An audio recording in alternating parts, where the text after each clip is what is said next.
once and for all, just to toss a couple of pennies back at that polymath genius, Charlie Kirk, who enjoys going around brashly befuddling college kids with his unassailable positions. Allow me to weigh in myself. Until you come to terms with what the enduring impact is of hundreds of years of a brutal regime of culture-destroying slavery, as well as a subsequent 100-plus years of second-class citizenry, including legally binding, yes, institutional racism, combined with pervasive and intolerant prejudice, systemic issues with poor education, local economy, and the specific, virtually intentional, targeted destruction of the black family unit via draconian drug laws, thank you, Biden and many others, that mandated absurdly harsh and long prison sentences for the same offenses. Biden is right. This, so late it's pitiful, second trying to abolish by reclassifying marijuana as a Schedule III drug and thereby boost his flailing pre-election polling numbers among the youth who've abandoned him. You'll probably continue to believe whatever situation in which black communities find themselves is all of their own making, or that they, just like any other group facing difficulties, can and should just shape up and do what it takes to succeed, amongst many, many other factors that had dramatic, long-lasting, and culturally metamorphic impacts on a substantial majority of American black families, who'd already undergone the detrimental effects of slavery, where families were literally split up and individual members sold off to the highest bidder, the amazing drug laws, which were enforced at much higher rates in black neighborhoods, where such business is often done right on the streets, in contrast to suburban white neighborhoods, where transactions are often done behind closed doors, had the effect of incarcerating the men of households that were out there hustling, trying to capitalize on an obvious thriving market for drugs, especially since there was an otherwise lack of economic opportunity locally from blight and decades of neglect by those same corporations touted as job makers. As every good conservative loves to continuously point out, having a stable family unit with both a mother and a father figure is critical in order to bring up children with a solid foundation, role models, and nurturing, educating, moral, cultural, financial, scholastic, and disciplining, etc., etc. But when the father figure is hauled off to jail for ingesting the smoke of a burning leaf, or for growing that leaf, or, God forbid, selling that leaf, the American system has effectively prioritized splintering and destroying the American black family and cemented in all the worst contributing factors to their continued underperforming status. And then jokers like whoever the fuck this polymath MF is come along 400 years late in the game and pronounce condemnation on an entire group of humans because he's so stupefied by his own dogmatic ideology, thinking that everyone can just pull themselves up by their own bootstraps, disregarding the fact that his own bootstraps have been getting pulled up for him for the past 4 centuries. He was born with pre-pulled up bootstraps. All the while, blacks never even had boots in the first place, and for half that time, the only straps they not knew were the ones that were applied with great force to their backs.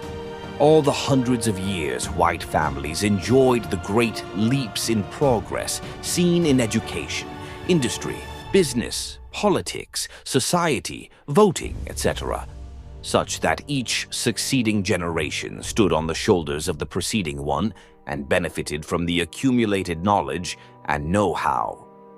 During the same hundreds of years, the blacks were either stunted by slavery itself or after emancipation, things like Jim Crow laws, inability to vote, or later sneaky legal ways to nullify their right to vote, poll tests, etc., lynchings, etc., etc. By the time MLK Jr. and Malcolm X came around, you'd think the nation had have long ago rectified the wrongs, and then sure, there'd be a somewhat level playing field upon which everyone could get out there and compete. Like the just stop talking about racism and it'll go away type folks keep wanting you to believe. But no, there were still numerous injurious policies and mindsets in place. King and X weren't just out there whining about the lack of success in the black community and pointing fingers at vague, abstract notions of racism. They were pointing out specific policies, laws, and actions at local, state, and federal levels that were unfairly impacting their communities, still. But even if you wiped away every single remaining discriminatory law or policy, subtle though they might be these days, or not, you surely cannot expect a community damaged nearly down to its DNA by centuries of artificially being held back while others got to race ahead, to naturally, on its own, right its course and catch up on any sort of optimistic pie-in-the-sky timetable you all bootstrappers seem to think is reasonable. That kind of systemic cultural damage is unquantifiable, and the effects of it are still visible to this day. It's not just a distant memory with no lingering effects, it's generational. Now, that's not to say that there aren't more and more opportunities these days, or that more and more families and/or communities are seeing improvements, or that you won't see example after example of African Americans who do rise up and achieve. Some of them simply were lucky enough to be born into better situations to begin with, perhaps somewhat on par with many of the surrounding populating. A much smaller set of successes will also be seen where some intrepid individuals do manage to defy the odds and pull themselves up by their own bootstraps, so to speak, which is nevertheless still not accurate, as even they will usually have required help along the way from a mentor or teacher or some program that facilitated their success, which is true of all of us, but less available for some. Very, very few from any race will ever have the temerity, fortitude, and mental ability to truly fashion success out of sheer abject poverty or from a community where no hope exists, no jobs exist, and no opportunities other than hustling or crime. Yes, few means some, and some will. Hats off to those amazing MFS, but those are the few and far between glory stories the powers that be exploit by flaunting then in front of you, saying, "See, they did it. All of you can too. Why don't you? It's like winning the lottery. Why don't you all win the lottery?" Sure, the lottery is luck, and pulling yourself up out of hell is something you yourself ostensibly control. But when you look at the odds of anyone ever doing that successfully, it's really no better than the odds of winning the lottery, generally speaking. No, big things need to change.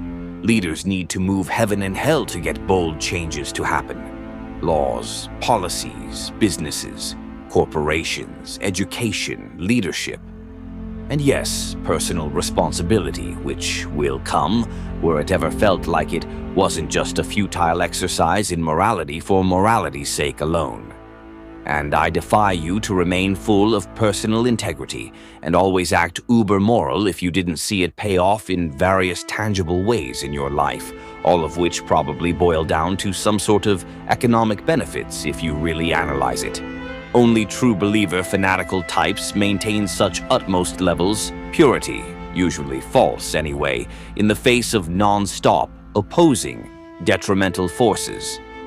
But unless you really are a racist who thinks one race just doesn't have what it takes to succeed, for some unknown reason, Occam's razor be damned.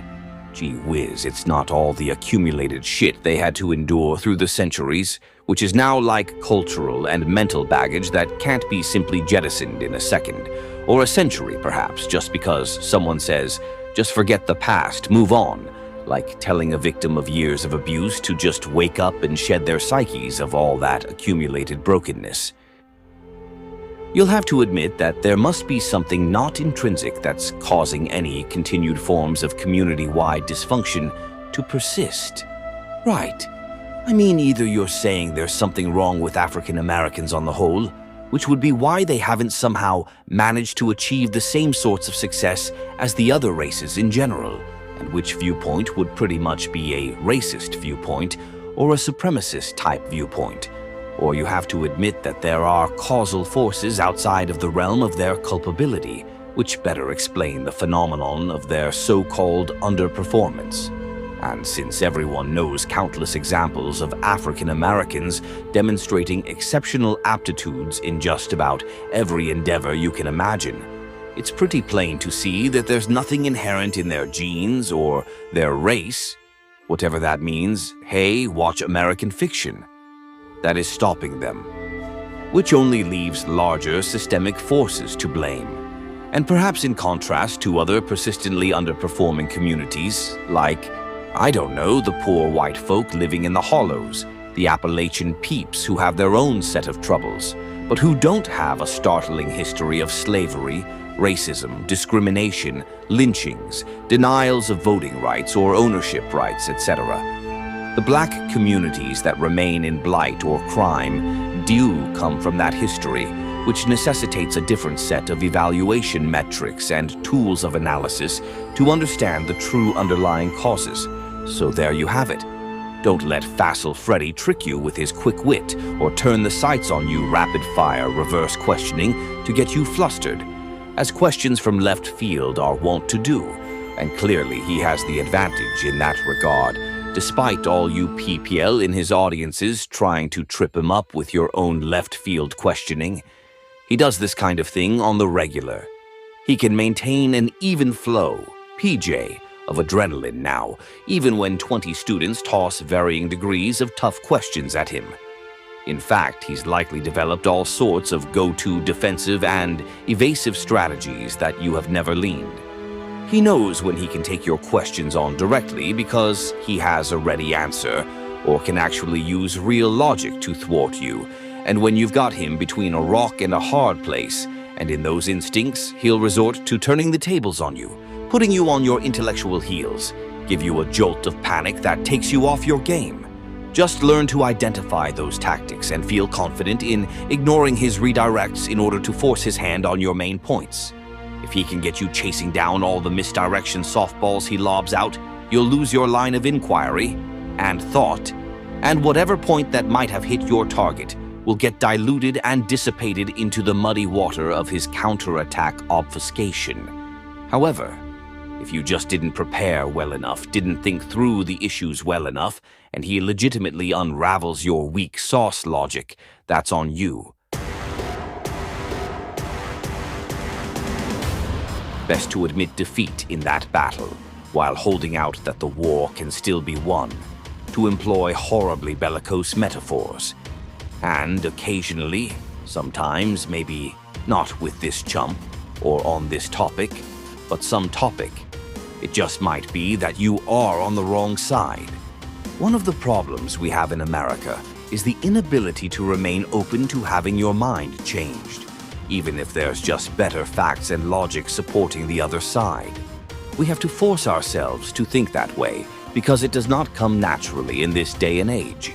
How can we expect others to charge their mind and adopt our logic if we don't remain open to do so ourselves? Once you've locked yourself into a position no matter what, it's gone rigid, suddenly you're now dealing with dogma, not an informed position. That doesn't mean that you have to abandon any position you hold dear just because you lost an argument.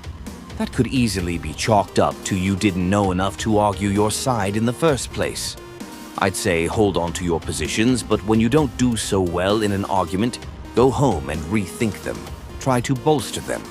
If you can't find any way to shore them up, or to refute whatever points were zinging you in the argument, no matter how much you think or where you look for better logic, or who you ask, yeah, then it's time to start rethinking whether you should maintain those positions, because if you do, it'll pretty much be a religious conviction at that point. And those are not very conducive to alteration, based on reasoning and logic. In the heat of the battle, if you get bested, but aren't ready to switch sides, it might be good to bow out gracefully. Concede the points that the other person won. That kind of good form will go a long way in fostering the sort of collegial and cordial discussions we need to get back to. When more and more people demonstrate a willingness to acknowledge the rational thoughts of opponents, the more they'll open up to doing the same in reverse. Or at least, everyone but the really bad actors should. Everyone needs to demonstrate firm flexibility, not firm rigidity.